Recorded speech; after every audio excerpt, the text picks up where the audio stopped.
Fala meu povo, tudo bem com vocês? Sou o Pedro, bem-vindos para mais um vídeo aqui do Zebra Salsicha. E o GP da Itália já está nos livros de história, então vamos falar dos vencedores, dos perdedores aqui deste grande prêmio, quem se deu bem, quem se deu mal lá em Monza. Vamos então conversar sobre isso a partir de agora aqui no Zebra Salsicha.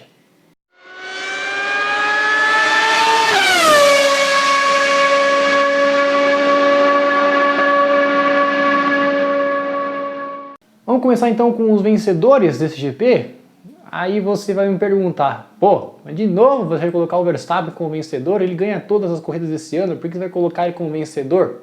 Bom, não é todo dia que a gente vê um recorde como o que ele bateu hoje ser feito, né? São 10 vitórias consecutivas na categoria, é o recorde absoluto da história da categoria.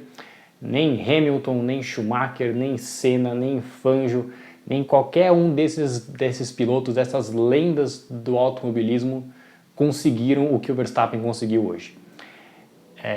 Goste ou não do holandês, da Red Bull também, a gente tem que reconhecer que a história está sendo escrita corrida após corrida por essa empresa de energéticos que tem dominado a categoria desde o ano passado e construído uma hegemonia que uma hora vai acabar. A gente sabe disso, a gente já viu outras hegemonias na Fórmula 1, a gente já viu a Ferrari do Schumacher, a gente já viu a própria Red Bull do Vettel, vimos a Mercedes do Hamilton e estamos vendo agora a Red Bull do Verstappen. Uma hora isso vai acabar, não sabemos quando, vai ser ano que vem, vai ser 2025, 2026, não sabemos, mas isso vai acabar. E a pergunta que fica agora para esse restante de campeonato, né, essas últimas 8 provas do campeonato, é se a Red Bull vai conseguir a temporada perfeita, né, que é vencer todas as provas do ano. O Carlos Sainz é o vencedor aqui, né? Aliás, acho que ele é o grande vencedor do fim de semana, né? Porque, cara, como que ele lutou, né? Como ele lutou para conquistar esse terceiro lugar lá em Monza. Ele também fez uma baita classificação no sábado, lutou para conquistar a pole position, brigou contra o Verstappen, ficou 14 voltas na liderança da corrida, inclusive essas 14 voltas que o Sainz ficou na liderança foi o maior número de voltas de um piloto não Red Bull lideradas nessa temporada, para você ver o tamanho do domínio que a Red Bull tem feito esse ano. E além disso, ele conseguiu lutar contra o Leclerc numa briga interna na Ferrari para conquistar esse pódio suado, mas que valeu muito para ele. Ele, com certeza, ele sai maior deste grande prêmio. É uma injeção de moral muito grande para o espanhol. Ele conquista muitos pontos dentro da própria equipe também, é muito importante para ele. Inclusive o fim de semana não acabou, né, na corrida para ele, né, porque depois da corrida teve um incidente em que ele teve uma tentativa de assalto lá perto de Monza, tentaram roubar o relógio dele e parece que ele correu atrás dos bandidos, conseguiu pegar junto com a polícia. Ou seja, o fim de semana do Sainz foi de luta até o último minuto que ele esteve acordado. Foi impressionante como foi esse fim de semana do Sainz, mas valeu muito a pena, com certeza. Ele deve estar muito feliz por tudo que aconteceu lá em Monza nesse fim de semana para ele. Um outro vencedor que já apareceu no vídeo da semana passada no GP da Holanda e volta agora é o Alex Albon, né? Que tem feito uma temporada impressionante, né? É um exército de um homem só, né? Todos os pontos da Williams até agora no campeonato são dele e ele, assim, eu estava muito intrigado para saber o que a Williams poderia trazer nesse fim de semana para Monza, né? É um carro que as características casam muito bem com a pista de Monza, é uma pista de alta velocidade, o carro da Williams gosta de pistas assim. E ele mandou muito bem, né? Conseguiu uma classificação em P6 e deu uma aula de defesa de posição hoje lá em Monza. O Lando Norris está tentando ultrapassar o Alex Albon até agora, ele ficou a corrida inteira praticamente tentando ultrapassar o tailandês. O único que passou o Albon foi o Hamilton, mas é porque estava numa estratégia diferente, aí não tinha muito o que fazer. Mas foram pontinhos aí fundamentais para a Williams nessa luta pelo 7º lugar no Mundial de Construtores. Vai fazer toda a diferença esse desempenho brilhante que o Albon tem feito ao longo de 2023. O nosso quarto vencedor aqui é o Valtteri Bottas, que conseguiu o 10º lugar, um pontinho bem importante para a Alfa Romeo nessa disputa aí junto com a Haas pelo 8º lugar no Mundial de Construtores. A Alfa Romeo que não pontuava desde o GP do Canadá há 3 meses praticamente. Um pontinho aí suado para a equipe, que precisava, né, desse pontinho para continuar na luta, né, contra a Haas. E agora a equipe tenta de novo, né, com alguma combinação, chegar mais próximo da Haas. Qualquer pontinho para essa rabeira do pelotão é super importante. E o Bottas consegue aí um pontinho bem legal para a Alfa Romeo, uma bela injeção de moral para a equipe suíça. E por fim, o nosso último vencedor é o Liam Lawson, mais uma vez. Ele também apareceu no vídeo da semana passada. É um caso que me intriga, a gente tem que ficar de olho no neozelandês. Ele teve agora a sua primeira experiência de um fim de semana completo de Fórmula 1, né? Ele caiu numa fogueira semana passada lá na Holanda para substituir o Daniel Ricciardo. Foi bem, também na medida do possível.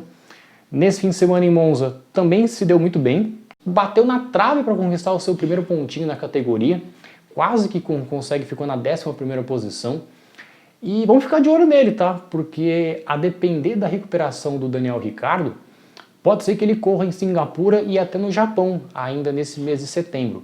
E se ele conseguir desempenhar muito bem, ele pode ganhar alguns pontinhos que podem até valer uma vaga como titular ano que vem. Então é importante a gente ficar de olho nesse piloto neozelandês, o Liam Lawson, um jovem bem promissor, viu?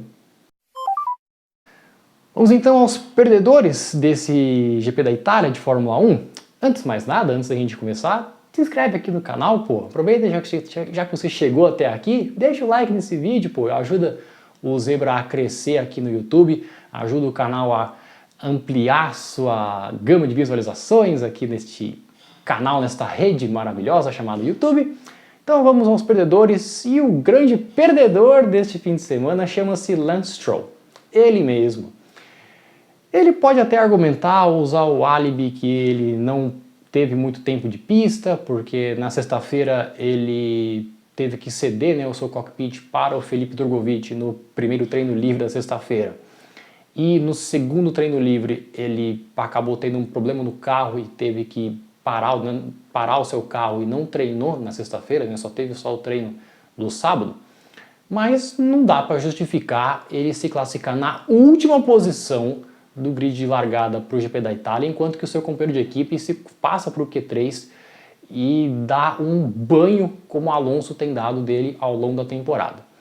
Ele não conseguiu nem chegar perto de brigar por pontos nessa corrida.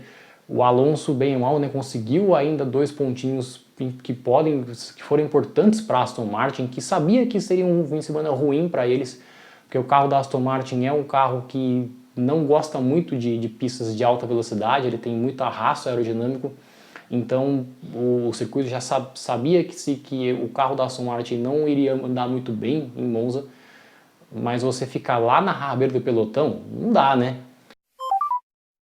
A Haas aqui também é uma perdedora desse GP da Itália, porque infelizmente nesse fim de semana ficou evidente que em ritmo de corrida o carro da equipe americana é o pior carro do grid.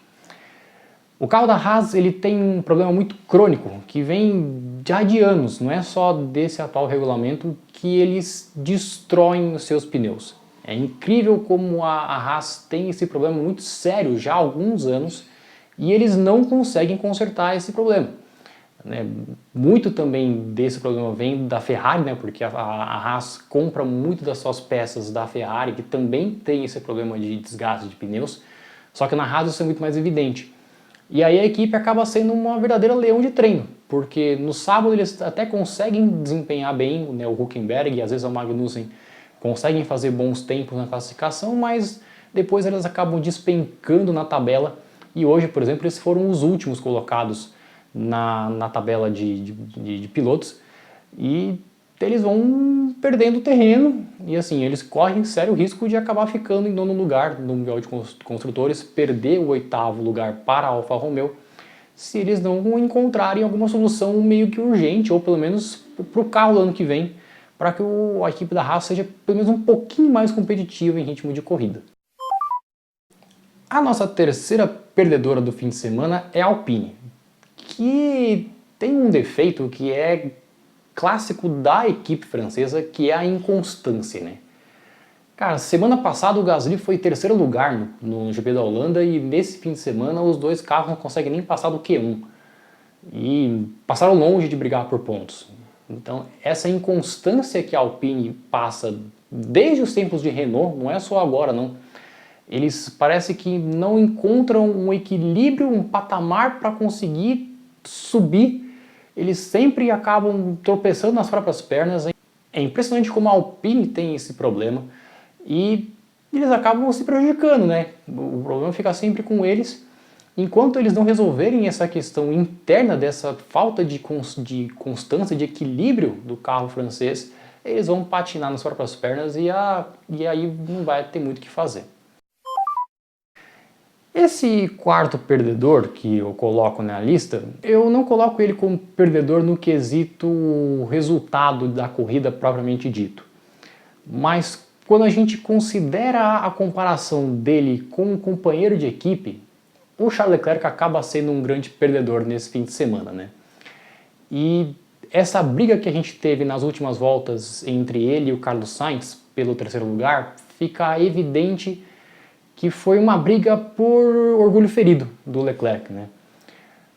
Eu acho que existe um consenso, né, dentre os analistas, dentre quem acompanha a Fórmula 1, que o Leclerc ele é mais rápido que o Sainz, né, em ritmo de classificação, em volta lançada, até em ritmo de corrida também.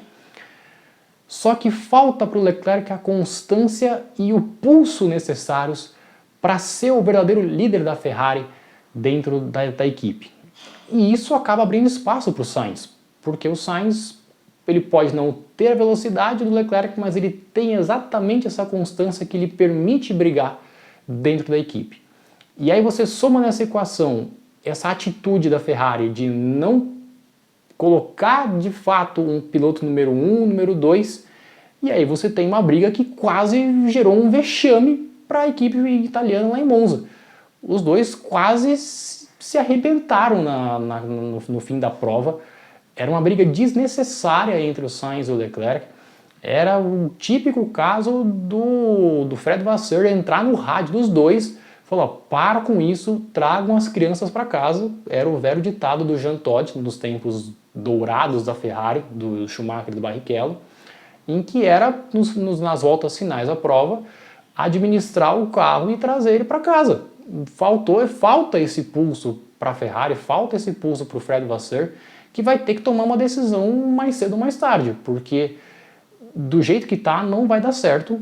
O Leclerc ele claramente está insatisfeito com o desempenho da Ferrari, ele é um piloto que poderia lutar por títulos mundiais, mas não consegue se estabelecer nesse ritmo e abre espaço para o Sainz. E ele acaba sendo o perdedor desse fim de semana. E por fim, tadinho do Tsunoda. Eu coloco ele como perdedor porque ele acabou nem correndo, né, coitado. Logo na volta de apresentação, o motor dele acabou abrindo o bico, aí ele teve que voltar para o pit lane de guincho, e aí acabou assistindo a corrida só pelo motorhome e ficou a ver navios lá em Monza. Então fechou, minha gente, é isso. Encerramos os nossos 5 vencedores, 5 perdedores do fim de semana lá em Monza. O que você achou? Você achou que faltou alguém para colocar como vencedor, como perdedor nesse fim de semana aqui em Monza? Diz aí nos comentários, pô. Vamos bater um papo sobre a Fórmula 1, vamos bater um papo sobre o que aconteceu nesse fim de semana em Monza. Não se esquece mais uma vez de se inscrever aqui no Zebra, ajuda a gente a crescer aqui no YouTube, a fazer o Zebra ser mais forte aqui nesta rede. Deixa o like também, super importante para aumentar a divulgação, para o algoritmo entender que esse vídeo é relevante aqui para o YouTube. E a gente se vê então no próximo vídeo para a gente falar mais de Fórmula 1 aqui no YouTube. Siga a gente também nas redes sociais, siga a gente no Instagram, no TikTok, e a gente está lá também fazendo conteúdo para vocês, fechou? Obrigado, minha gente, a gente se vê no próximo vídeo. Abraço!